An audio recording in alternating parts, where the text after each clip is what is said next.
télévision danga koy bàyyi mu tontu.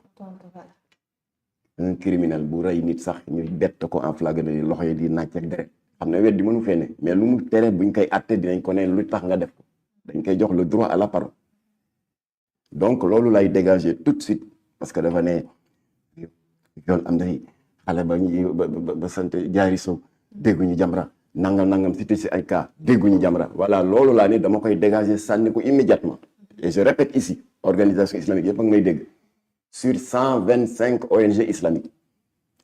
il y a eu 3 actes de pédophilie de la part de Serigne Dara et de Oustaz connus kenn ki Wakaam la ne il est toujours en prison parce que les familles des victimes il les a menacés naan daf leen di xaatim ak nangam ba ñu bëgg retirer seen plainte ma ne leen boo leen retirer seen plainte nous allons constituer maître Moussa Sarr parce que notre statut nous le permet pour nous constituer partie civile porte plainte contre Oustaz loolu moo leen may fit les familles ont maintenu leur plainte procureur ñëw jël dossier bi jox ko le juge du deuxième cabinet Mamadou Seck kooku dóor ko mandat de dépôt il est toujours en prison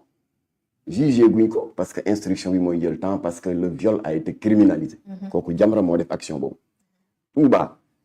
kooku di bàkkoo ne rek il s'appelle Khadim Mbacké et cetera moom tam il a fait la même chose ndeke sur une période de 6 mois mu ngay violer ay xale yu tuuti ñëpp di ay jigéen l'âge la plus infime 9 ans la 6 mois yi ñoom ñëpp yàq na leen man maa jot ay je connais pas les 27 familles certaines d'entre elles ma ne leen dem leen lijjantiti certificat de mariage parce que juge bi mënu leen gëm sur parole ñoom ñu dem lijjanti loolu mu am benn journaliste qui anime une radio communautaire et une plateforme YouTube comme seen boss bi bu nekk foofu bu tudd Khadim wooma ne ma ndax yaa leen wax ñu uti certificat ma ne man maa leen ko wax et je l'assume même bu waa ji tuddee Khadim Mbacké faisant partie des éminents membres d'une famille maraboutique newul ci yoon suñu borom santul kenn benn oustaz ngay yàq xale bu jigéen di ko violer dafa bëgg nga ubbi dënnam di si jëmbat iman tawhid ak xam-xam alors foofu aussi les familles ont été terrorisées ma ne leen boo leen dof-dofloo ba retirer seen plainte Jamra dina woote conférence de presse officialiser sa plainte loolu may leen fit ñu maintenir sa plainte waaye terewul ñun suñu plainte fekk si na sur les 27 plaintes nous sommes la 18e plainte léegi le commissaire de Mbacké daa di def benn këyit yi ñuy tuddee soit transmis avec 2 petites phrases daa di ko adressé au commissaire Thiombane de Touba Ndamatou moo ko ne soit transmis pour enquête et arrestation Khadim Mbacké a été arrêté et il a été emprisonné il est toujours en prison Jamra ko def Jamra bi ñu naan kenn du la dégg ci bu ñu violé jigéen alors mënuma fi nekk ne di cité yëpp alors léegi rassure-toi loin de moi l'idée que yëkkati nga tuuma boobu tekk suma kaw te rafetal rek laa si jublu woon naan dama lay yëkkati pour combattre d'autres moi j'ai pas besoin di la jël di combattre d'autres ñu ngi doog a daje fii ci plateau te ñun depuis le 14 janvier ñu ngi combattre les féministes extrémistes di voter manifestation taatu nen man maa leen yóbbu ci procureur jël plainte Jamra pour violation de l'article 318 du code pénal article 324 attentat à la pudeur outrage aux bonnes mœurs et puis promotion et apologie du nudisme qui est interdit par notre loi Jamra moomul loi te ñoom li ñu doon def ñëw leen toute nue yaa ngi def la promotion du nudisme qui est interdit par la législation sénégalaise ñoom ñooy kat procureur jël ko imputé ko à la brigade des mœurs et de la protection des mineurs ñu woo leen entendre leen auditionné leen jël rapport d'audition bi yóbbu ko ci procureur après na procureur wax waa brigade des mœurs pour ñu wax ñooñu ñu convoqué duñ leen téye en garde à vue mais qu'elle reste à la disposition de la justice voilà ñooñu laay waxal waaye utiliser wu ma la pour eux boobu dama la xam ba may jëflanteeg moom yooyu ñooñu maag ñoom rek la tout à l'heure j'ai simplement dit que maa ngi rafetlu sa wax lu baax laa si jubloon parce que nee naa ko yow gis naa modéré nga nee nga bokkuloo ci féministes yi nga xam ne dañuy jàpp góor def ko noonu c'est très bien je le dis mais il faut pas prendre ça le fait que ma rafetlu loolu nga ne dama lay utiliser contre d'autres non je suis pas d'accord su ne bu fekkee loolu je retire tous les compliments yi ma la adresse voilà tu n'en as pas besoin kon léegi sànni voilà parce que nag ñoo ngi def suñu combat nag te gisuñu Jamra 36 ngor boobu ñu ci wax ni chiffre yi dafa sax dafa waroo ak réalité yi am foofu waaw ma ñëw ñu rek fiy dem tout le temps xaadim dem wax naa ko ne ko yaa wax loolu te ma dégg voilà kon donc ba may jëm jàmmanteeg ñi ba ñu yóbbu leen tribunal yóbbu leen brigade de recherche je ne te connaissais pas kon j'ai pas besoin de t'utiliser pour yamale ñële. Alors donc je répète. féministes yi rek ma ci jëm naan dañuy yóbbu brigade. Je répète. am na parmi elles des extrémistes. Comme partout dans les religions mais dans le monde entier. lan moo waral kii lan moo waral Daesh ak État islamique dañu ngi rey ay nit au nom de l'islam. État islamique Daesh c'est des extrémistes. C'est pas l'islam ça. Donc il y a des féministes également la ñuy def c'est pas du féminisme. Nous les avons dénoncés ñoom ñooy kan dañu moom réew. Alors léegi nag. wax ji moo di. ñu day manifester pour kii dañoo def plainte kay pour féministe yi dañuy def plainte aussi pour sëriñ yi di ko def plainte aussi pour keneen ma la nettali léegi Serigne Touba boobu violé 27 bi ku def plainte bi. Maguette man damay gis ne rek maanaam tey papa waaw ma jeexal voilà kon nag loolu laa si jublu woon defar laa si jublu woon et j'ai été très modéré depuis le début du débat ba dama ko rejoindre sax ci li mu wax ne y a des urgences ma ànd ak moom ne ko revendication yi war nañu ber urgence yi qui ne peuvent pas attendre loolu yëpp di abonder dans son sens ma ne ko le reste nag nañ jël temps bi mu laaj ñu discuter ko sereinement ba bu ñu eggee sa cappaandoo la ku ne gis si sa bopp loolu rek laa si jublu mais loin de moi l'idée naan damay yëkkati diw di ko dóor ci diw loin de moi l'idée que ñaawteef yi fi am concernant des jeunes filles qui ont été abusées Jamra di toog croiser les bras nous aurions été lâches avec nous-mêmes parce que ñun dañu bokk Macky Sall est là il nous entend ñaata correspondance lañ ko demandé de revoir les sanctions pénales à la hausse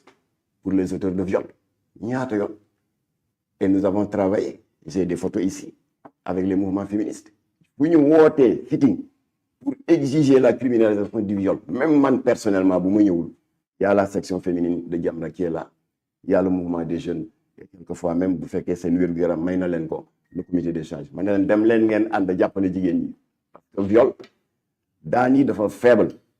dañuy violeur bu jóg yàq adduna jigéen ñu di la tëj ay 6 mois ki 1 an surtout bu dee violeur bu ñàkk jom bala bu génnee di romb exprès ci quartier bi famille yu victime moom dëkk mel ni ku leen di kokkali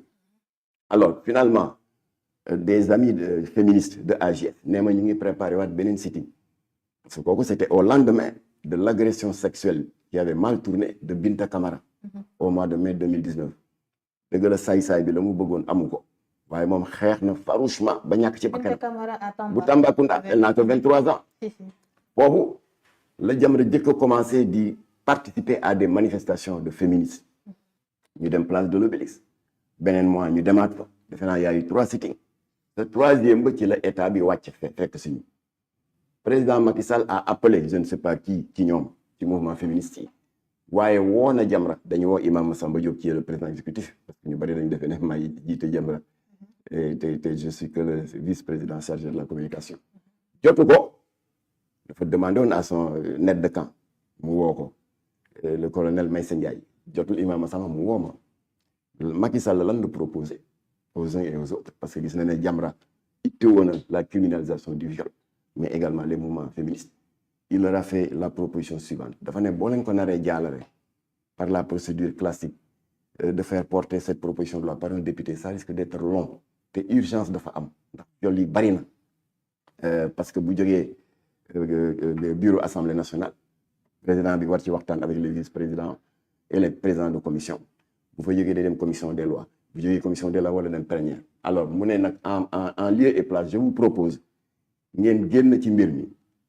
yéen ñiy revendiquer quelle que soit la légitimité de votre revendication ngeen bàyyi ñun état ñu def ko projet de loi gouvernementale et le 29 novembre 2019 président Macky Sall daal di ko jël adopté ko en conseil des ministres ba pare jébbal ko assemblée nationale voté na ko c'est la loi 2020-05 du 10 janvier 2020 qui criminalise désormais le viol léegi ce n'est plus ay 1 an ki 2 ans 10 ans le minimum et assorti de l'éventualité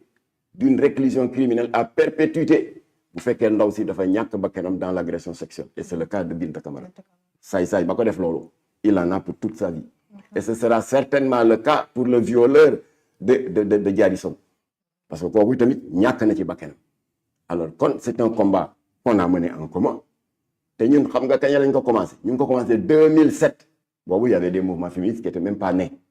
parce que c'était la première fois ñu am accès à l'Assemblée nationale. On avait donné à nos députés une plateforme bu ñu tuddee les 20 mesures d'urgence de Jamra ci 3 premiers points il y avait la criminalisation du trafic de drogue yàlla may nañ ci ndam c'est la loi 2007-31 qui condamne désormais à 10 ans les trafiquants du yamba local cannabis bi jógee Mali lopito bi jógee Nigéria brand bi jógee Ghana ak cocaïne bi jógee Amérique latine boobu mooy premier point bi suñu deuxième point c'était la criminalisation de l'homosexualité troisième point bi nekk criminalisation du viol mais les situations étaient tellement urgentes que ñun dañ ko renverser c'est-à-dire def criminalisation du viol deuxième point bi Latif nag premier point bi rek la jot a exécuté dans sa mission parlementaire nattu bi dikk il a eu un accident mortel jotul a eggal son travail parlementaire alors ñun ñu war a attaquer le deuxième point c'est-à-dire la criminalisation du viol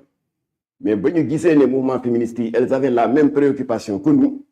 Imam Massamba Diop qui m'entend a convoqué une réunion d'urgence mais il faut pas que Jamra mel ni day wujjeeg féministes yi elles ont la même revendication ñu ne ma Makhtar qu'est-ce que tu proposes ma ne je propose nañu fab suñu plateforme teg ko ci suuf ñu dem bootu ji si l'expression est permise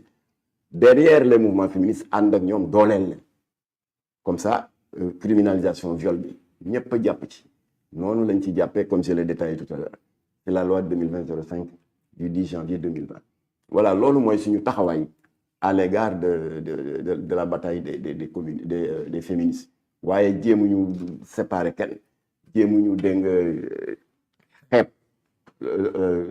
l'acte odieux des violeurs ñoom ñëpp la ñu yemale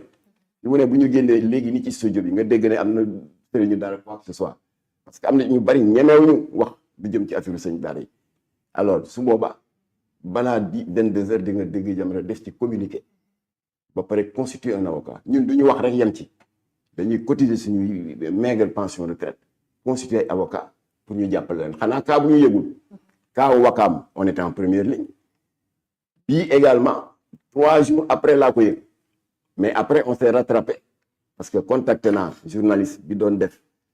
émission ci ñoom interroger parents yi wax naa parents yi te waxuma ko yem si dama def